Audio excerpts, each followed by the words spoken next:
Yo, family, high value basketball. We are back once again with the best basketball commentary on this side of the planet. You dig?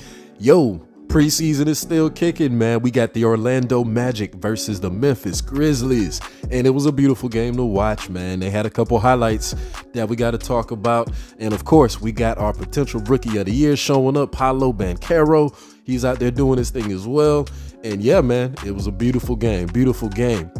Of course, Memphis came away with the win, and I figured as much as well. Of course, Memphis Grizzlies, they are a much more seasoned team than the Magic. They've got, a nice staple of players that have played a couple of seasons together. Of course, they had that wonderful run last year. And of course, they have the superstar in Ja Morant, of which he even did play. Didn't see that coming. He definitely he put in some good minutes, and of course had some pretty good points. But of course, we'll talk about Orlando starting there. Orlando's going to be interesting, man. They may not be a full team just yet. They're still young, but Paolo Banchero and what's the boy name here? Why am I doing it like that? Y'all know that man's name. Franz Wagner. Jeez, man. Mr. Wagner himself. Those are gonna be a fun 1-2 punch to watch, man. I was not say worried about how those two would kind of play off of each other, because I say their play styles are similar, but they still just kind of need the ball, a little bit. But nah, I don't even think it's gonna even matter. The Magic are going to be able to play off each other pretty darn well. Banchero, he definitely plays in the flow of the game.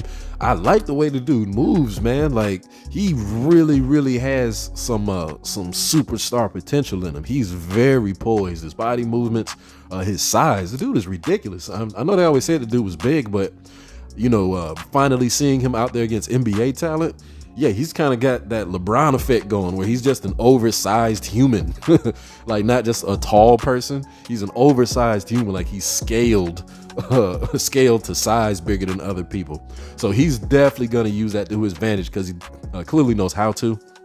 And I definitely see him definitely doing some big things once he gets himself together. We had a little bit of a Mo Bamba sighting. He was out there doing his thing as well. It's good to see him running around, man. Very good. And of course, Cole Anthony. Cole Anthony does not get enough recognition, in my opinion. I love Cole Anthony. Cole Anthony he's one of those high energy dudes, run up and down the court, give everything that he has. He's locked in on the game.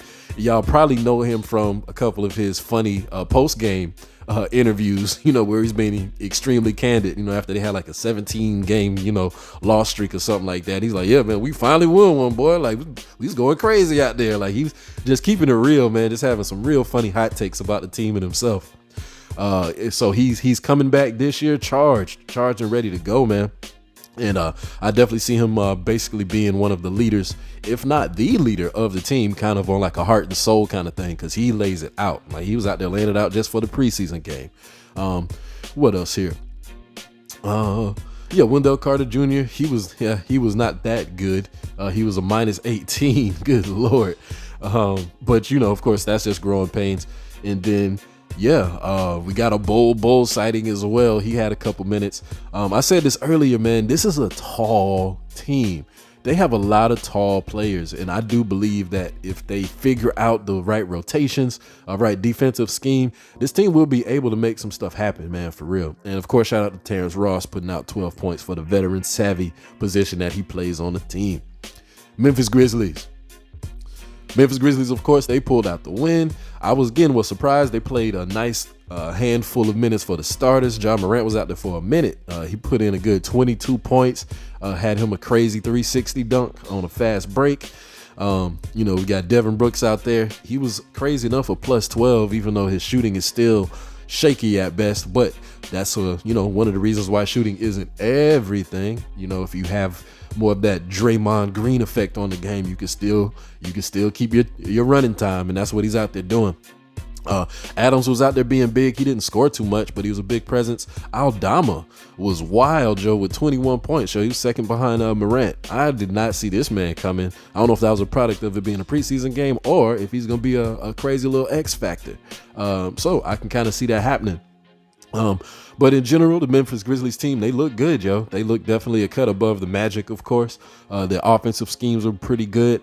I still stand by what I said, though, in my other video. I do believe that they're going to take a half step back this season, just because the more veteran squads of the Western Conference, they're just going to get just that much better. And I just do believe that the Grizzlies, unfortunately, will have to just go through a growing pains kind of year until their number is called, essentially.